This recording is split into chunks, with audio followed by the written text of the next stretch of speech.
Yes तो hello everyone, Rahul है। आज हम एक्सप्लेन करने वाले हैं 2023 में आई मूवी रावणासुरा को। मूवी के शुरुआत में हम लोगों को फार्मास्यूटिकल कंपनी सिंकॉक्स फार्मा के एमडी विजय तलवार को देख पाते हैं, जो अपने कार से एक साइंटिस्ट राधा कृष्णा से मिलने जा रहे होते हैं। तभी उनके कार के पास एक बैलून वाला बच्चा आता है और उनके कार के सामने ही एक बैलून को फोड़ देता है। और जब विजय तलवार राधा कृष्णा के पास जाते हैं तो वहाँ सबके सामने राधा कृष्णा का मर्डर कर देते हैं और वहाँ से निकल जाते हैं। अब एमडी तलवार किस वजह से राधा कृष्णा की मर्डर की, ये हमें कहानी में आगे मालूम पड़ेगी। अब अगले सीन हम लोग को कोर्ट का दिखाया जाता है, जहाँ पर हम लोग कनिका नाम की एक वकील को देख पाते हैं। वहाँ शहर में काफी पॉपुलर वकील थी, मगर आज वहाँ अपने जूनियर वकील रविंद्रन की वजह से आज इस केस को हार जाती है। जिसके बाद हम लोग इस कहानी का लीड कैरेक्टर रविंद्रन को देख पाते हैं, क्योंकि रविंद्रन जिस विक्टिम को कोर्ट में पेश करने वाला था वह वहाँ पर जाकर कोर्ट में किसी और को पकड़ कर लाया था, और इसकी गलती की वजह से कनिका इस केस को हार गई। इसीलिए कनिका रविंद्रन पे काफी ज्यादा गुस्सा करने लगती है। मगर हम लोग को यहाँ पर मालूम पड़ता है कि कनिका रविंद्रन की एक्स गर्लफ्रेंड थी, मगर उसने एक सीनियर वकील शेखर से शादी कर ली थी, क्योंकि उस वक्त रविंद्रन कोई काम धाम नहीं करता था।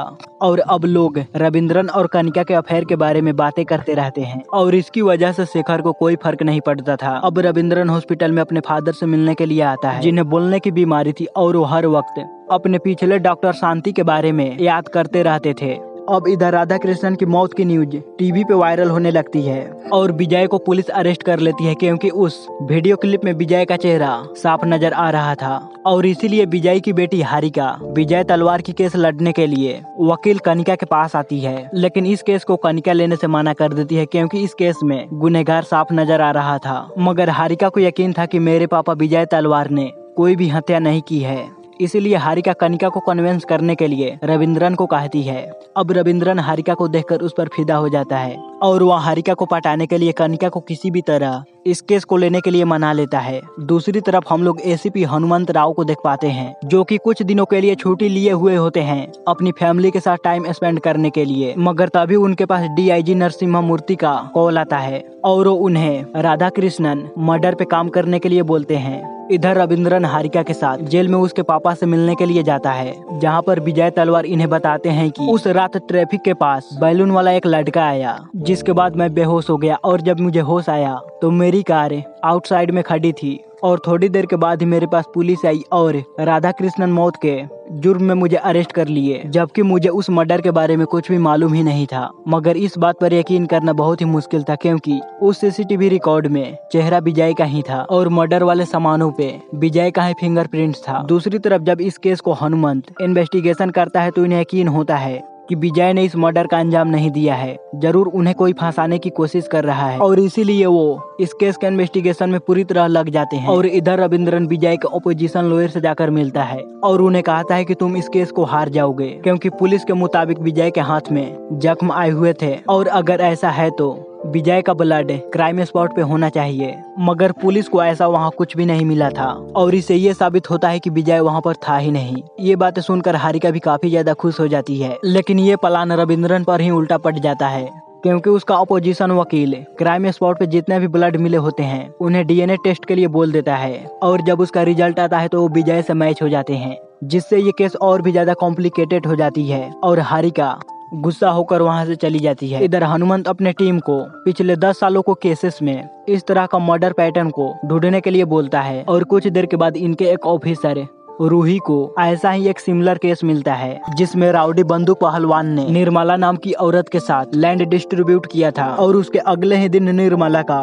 मर्डर हो गया था। पुलिस ने बंदूक पहलवान को पकड़ लिया, क्योंकि सीसीटीवी रिकॉर्ड में बंदूक पहलवान का ही चेहरा नजर आ रहा था। लेकिन बंदूक पहलवान अपने बयान में बोल रहा था कि मैंने इस मर्डर को नहीं किया, क्योंकि मर्डर वाली रात को मैं कहीं पर जा रहा था, तभी मेरे पास एक बैलून आया और मेरे सामने ही फट गया, जिससे मैं बेहोश हो गया, और अगले दिन जब मेरी आंखें खुली तो मुझे पुलिस अरेस्ट करने के लिए आ गई। अब इस केस के बारे में जानने के बाद हनुमंत बंदूक पहलवान के भाई गोली पहलवान के पास जाता है, जहाँ पर गोली पहलवान से इन्हें मालूम पड़ता है कि एक आदमी हमारे पास आया था, जिसने बंदूक पहलवान और गोली पहलवान का नाप लिया था स्टैचू बनाने के लिए, और वो लंदन में हमारी स्टैचू बनाना चाहता था, और वो भी फ्री में। और जब ये लोग सीसीटीवी में उसका फुटेज को देखते हैं तो इन्हें नाप लेने वाला शख्स का फोटोज मिल जाता है, और ये फोटो ये लोग हारिका को जाकर दिखाते हैं। तो हारिका बताती है कि ये आदमी तो मेरे पापा विजय से भी मिलने के लिए आया था और उनकी नाप भी लेकर गया था।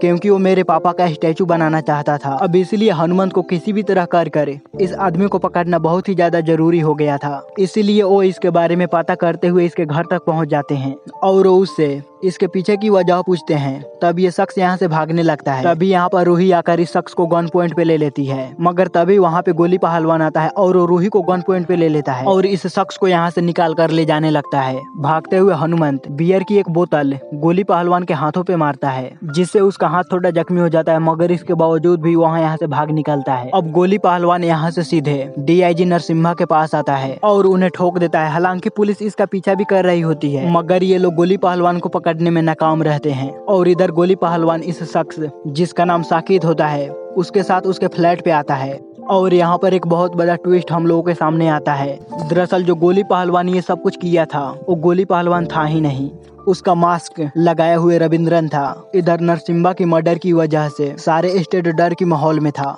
और CM home minister Moody Reddy को काफी ज्यादा भला बुरा सुना रहे होते हैं और इन दोनों के बीच कभी नहीं बनती थी। मूडी रेड्डी CM से काफी ज्यादा नफरत करता था और इधर पुलिस गोली पहलवान को उठा लेती है और जब उसे पूछताछ किया जाता है तब गोली पहलवान बताता है कि कल तो मैं अपने दोस्त के बेटे के बर्थडे पार्टी में था, जहां पर मेरे पास एक बैलून आकर ब्लास्ट हो गया जिससे मैं बेहोश हो गया और जब मुझे होश आया तो आप लोगों ने मुझे पकड़ लिया। और तभी हनुमंत को साकिब के बारे में मालूम पड़ जाता है कि साकिब एक मेकर आर्टिस्ट और उसने कई सारी फिल्मों में मेकअप आर्टिस्ट का काम भी किया है, लेकिन हाल ही में उसके ऊपर एक्टर वर्मा नंदन ने FIR दर्ज क्योंकि एक फिल्म के लिए वर्मा नंदन ने मना किया था और तब साकिब ने वर्मा नंदन का डुप्लीकेट बनाकर उन्हें शूट किया। यानी कि साकिब ने वर्मा नंदन का मास्क बनाकर उन्हें किसी और को पहनाकर इस सीन को शूट किया। बाद में उसने इस केस का सेटलमेंट कर इस बात को दबा दिया और उसी बीच साकिब की मुलाकात रविंद्रन से हुई थी और रविंद्रन को साकिब का टैलेंट काफी ज्यादा पसंद आया, जिसके बाद वो साकिब से दोस्ती कर ली। जहां पर एक बार साकिब ने अपनी गर्लफ्रेंड जानू को रविंद्रन से मिलवाया और उसी रात पार्टी के दौरान रविंद्रन ने साकिब को बेहोश कर उसकी गर्लफ्रेंड जानू को किडनैप कर लिया और रविंद्रन ने साकिब की गर्लफ्रेंड जानू को एक बिल्डिंग में जंजीरों से बांध कर रखा था और जब इस बारे में साकिब को मालूम पड़ा तो उसे काफी ज्यादा गुस्सा आया, मगर रविंद्रन ने साकिब को ब्लैकमेल किया और उसे बोला कि अगर मैं जैसा बोलता हूँ अगर तुमने वैसा नहीं किया तो मैं तुम्हारी गर्लफ्रेंड को मार दूंगा। और इसीलिए सबसे पहले रविंद्रन ने बंदूक पहलवान का मास्क बनवा कर निर्मला का मर्डर कर दिया और निर्मला के मर्डर के जुर्म में बंदूक पहलवान को जेल करवा दिया, जिसके बाद उसने कई सारे मास्क बनवाया और क्राइम करना स्टार्ट कर दिया, जैसे कि विजय और गोली पहलवान की मास्क। इसके बाद अगले दिन हनुमंत रविंद्रन के पास वर्मा नंदन वाली फाइल को देखने के लिए आते हैं, क्योंकि उस वक्त इस केस को कनिका ने ही हैंडल किया था और हनुमंत वहां पर रविंद्रन के हाथ में जख्म को देख लेते हैं जो उसने गोली पहलवान के हाथ में बनाया था बियर की बोतल को मारकर, जिससे उनका थोड़ा शक होता है कि इन सब मर्डर के पीछे जरूर रविंद्रन का ही हाथ है। लेकिन रविंद्रन इन्हें धमकी देकर बोलता है कि आप मेरा कुछ भी नहीं बिगाड़ सकते, क्योंकि मुझे कोर्ट के सारे रूल्स के बारे में मालूम है, आप मेरे खिलाफ एक भी सबूत को नहीं ढूंढ पाएंगे।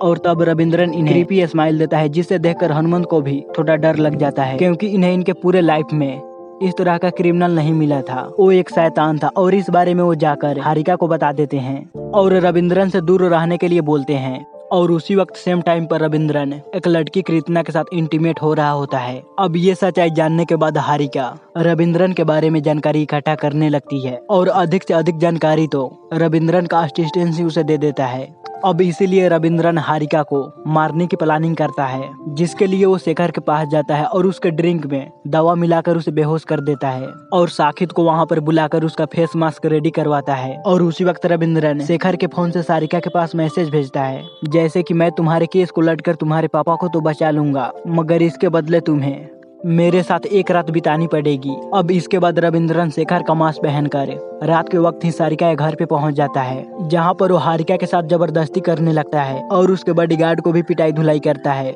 इसके बाद वो हारिका के रूम में आकर अपना मास्क हटाता है और फिर वह अपने चेहरे में आकर हारिका का बलात्कार कर देता है। वहाँ खुद को बचाने की बहुत कोशिश करती है, मगर वह खुद को बचा नहीं पाती और फिर रविंद्रन हारिका का गला काट कर वहाँ से निकल जाता है। अगले दिन पुलिस शेखर को अरेस्ट करने के लिए उसके घर पे आती है, जबकि शेखर को कल रात के बारे में कुछ भी मालूम नहीं था। और इधर रविंद्रन हारिका की डेथ बॉडी को लेने के लिए हॉस्पिटल पहुँचता है, जहाँ पर ACP हनुमंत भी अपने टीम के साथ आया हुआ होता है।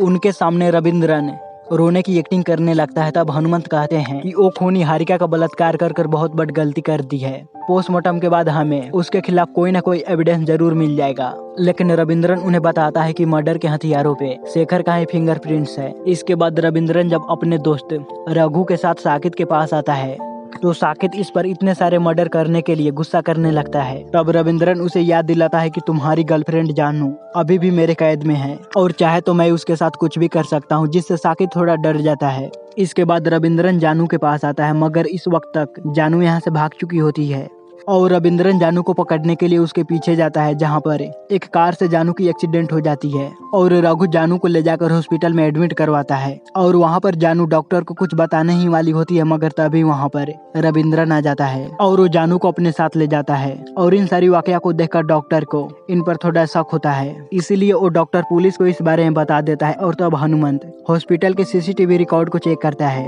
और तब हनुमंत और उसके टीम को मालूम पड़ती है कि ये लड़की तो साकित की गर्लफ्रेंड है, यानी कि रविंद्रन ने साकित की गर्लफ्रेंड को किडनैप कर साकित को ब्लैकमेल कर उससे ये सारे मास्क बनवाए हैं। और इधर रविंद्रन को इस बारे में मालूम पड़ जाती है, इसीलिए वहाँ साकित को बोलकर डॉक्टर का मास्क बनवाता है और उसे पहनकर हनुमंत को मारने के लिए निकल जाता है। मगर अब इस बार साकित को रहा नहीं जाता, वह हनुमंत के पास कॉल कर बता देता है कि आज रविंद्रन डॉक्टर का मास्क पहनकर आपको मारने के लिए चला गया है। और जैसे ही डॉक्टर हनुमंत को मारने के लिए आता है तो इन दोनों के बीच काफी गोलियां फायरिंग होती है, जिससे डॉक्टर यहाँ से भागने लगता है। तब हनुमंत डॉक्टर को शूट कर देता है, जिससे डॉक्टर की मौत हो जाती है। और जब ये डॉक्टर की मास्क को हटाने जाते हैं तो इन्हें मालूम पड़ता है कि मैंने तो रियल डॉक्टर को ही मार डाला। दरअसल साकित ने जब हनुमंत के पास कॉल किया था तो रविंद्रन ने साकित को देख लिया था और इसके बाद रविंद्रन अपने प्लान के अनुसार रियल डॉक्टर को हनुमंत से मिलने के लिए भेजा। पहले तो रविंद्रन डॉक्टर का मास्क लगाकर हनुमंत के पास गया और जैसे ही रविंद्रन वहां से भागा तभी वहां पे रियल वाला डॉक्टर आ गया और रविंद्रन दूसरे रास्ते से वहां से निकल गया और हनुमंत डॉक्टर को ही शूट कर दिया। अब इसकी वजह से हनुमंत के ऊपर इंक्वायरी बैठती है और इधर साकित मौका पाकर रविंद्रन को बेहोश कर देता है। इसके बाद वो रघु के पास फोन कर उसे एक लोकेशन पे बुला लेता है और जब रघु वहां पर आ जाता है तो वहाँ उसे दोबारा से सेफ हाउस जानू के पास जाने के लिए बोलता है और रघु को फॉलो कर साकित जानू तक पहुँच जाता है, जहाँ पर साकित और रघु के बीच फाइट होती है। इस बीच साकित रघु को बेहोश कर जानू को छुड़ा कर वहाँ से ले जाता है, मगर तभी इनके सामने रविंद्रन आ जाता है और इनके बीच काफी दमदार फाइट होती है और काफी मार कुटाई के बाद रविंद्रन जानू को भी मारने पीटने लगता है और ये सीन यहीं पर कट होती है। इसके बाद हम लोग को कृतना का सीन को दिखाया जाता है, जहाँ पर कृतना रविंद्रन से मिलती है और वो कहती है कि पुलिस तुम्हें चारों तरफ ढूंढ रही है। मगर तभी वहाँ पर हनुमंत आ जाता है और वो रविंद्रन को अपने साथ पुलिस स्टेशन चलने के लिए बोलता है, लेकिन रविंद्रन यहाँ पर कृतना को ही गन पॉइंट कर देता है और यहाँ से भाग निकलता है। और रात के वक्त वहाँ सीधा रूही के घर पे आता है, क्योंकि इस केस में रूही ही सबसे ज्यादा रविंद्रन के खिलाफ एविडेंस को ढूंढ कर ला रही थी। इसीलिए रविंद्रन इसके घर पे आकर इसे काफी ज्यादा डराता है और कहता है तुम इस केस को छोड़कर कहीं दूर चली जाओ। और इसीलिए रूही अगले दिन हनुमंत के पास आती है और उन्हें एक लेटर देकर कहीं पर चली जाती है। उस लेटर में रामचंद्रन के एड्रेस के बारे में लिखा था और रामचंद्रन रविंद्रन के पिता थे जो इस वक्त हॉस्पिटल में एडमिट थे। और इसीलिए हनुमंत रामचंद्रन से मिलने के लिए हॉस्पिटल में जाता है, जहां पर उन्हें मालूम पड़ता है कि ये हर वक्त अपनी पुरानी डॉक्टर शांति को ही याद करते रहते हैं, मगर पिछले साल किसी ने शांति का मर्डर कर दिया था। और इसीलिए हनुमंत शांति के बारे में सारे इन्फॉर्मेशन इकट्ठे करने में जुट जाते हैं, जहाँ पर उन्हें रविंद्रन के बारे में सारी हिस्ट्री मालूम पड़ जाती है।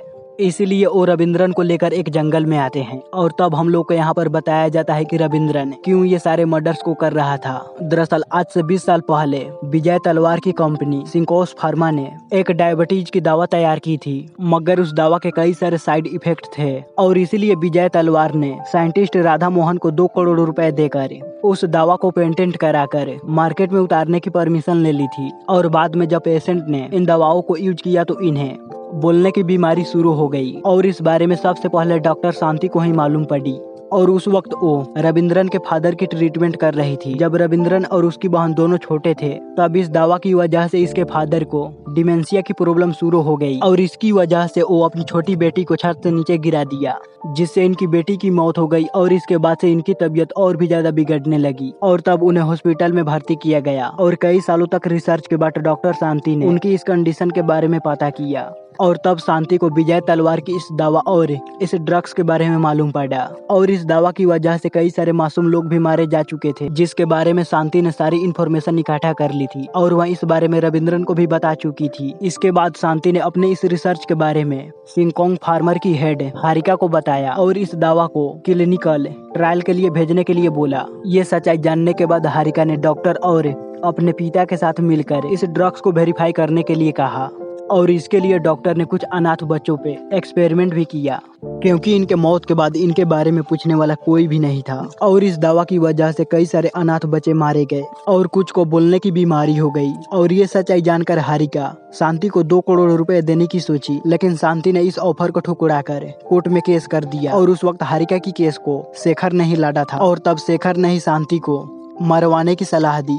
इसीलिए उन्होंने बंदूक पहलवान और गोली पहलवान को हायर किया था शांति को मरवाने के लिए। इन्होंने प्लान बनाया था पहले शांति का बलात्कार करेंगे और फिर इसे मार डालेंगे। इन्होंने शांति का पहले बलात्कार किया और इस बीच शांति इनके सामने गिड़गिड़ाती रही, चिल्लाती रही, चीखती रही कि आप लोग मुझे छोड़ दो, मेरे साथ ऐसा मत करो, मुझे जाने दो, मैं आपसे भीख मांगती हूँ। मगर इन्होंने शांति की एक बात नहीं मानी। इन्होंने शांति का बलात्कार कर उसे मार डाला और इन सारी वाकया का वीडियो बनाकर हारिका को दिखाया और अगले दिन शांति की डेड बॉडी कचरे वाली जगह में मिली। और इसके बाद इस रेप और मर्डर केस में 2 मासूम लड़के को फंसाकर इन्वेस्टिगेशन से पहले ही डीआईजी नरसिम्हा ने इनका एनकाउंटर कर दिया, जिसके बाद रविंद्रन ने शांति को इंसाफ दिलाने के लिए इस केस से जुड़े सारे लोगों को मारना स्टार्ट कर दिया। हारिका का बलात्कार रविंद्रन ने नहीं किया था, उसने सिर्फ प्लानिंग की थी ताकि ऐसा लगे कि हारिका का बलात्कार हुआ है। और अब इन सबको मारने के बाद रविंद्रन का आखिरी target home minister Moody Reddy था, क्योंकि उस ड्रग्स केस को मूडी रेड्डी ने ही अपनी पावर का इस्तेमाल कर उस केस को दबा दिया था, जिसके लिए उसने हारिका से अच्छी खासी रकम भी ली थी। अब इसीलिए रविंद्रन उसे मारने के लिए निकल पड़ता है,